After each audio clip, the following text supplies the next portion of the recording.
Hi, welcome back to our channel HardReset.Info. In this video, let's try fixing Apple Pay not working after update.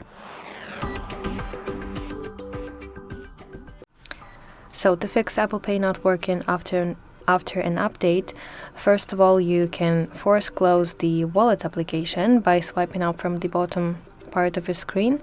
Now let's close Apple Wallet and let's reopen it. Additionally, you can try restarting your iPhone, and sometimes simple restart can resolve some small glitches that are connected with your Apple Pay.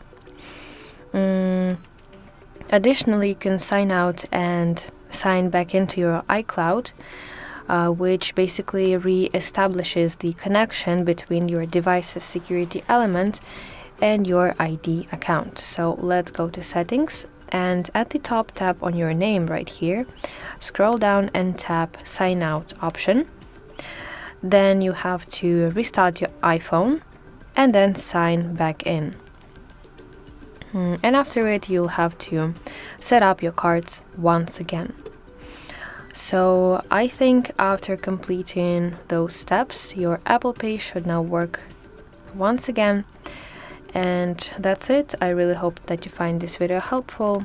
If so, please like this video and subscribe to our channel to see more content like this.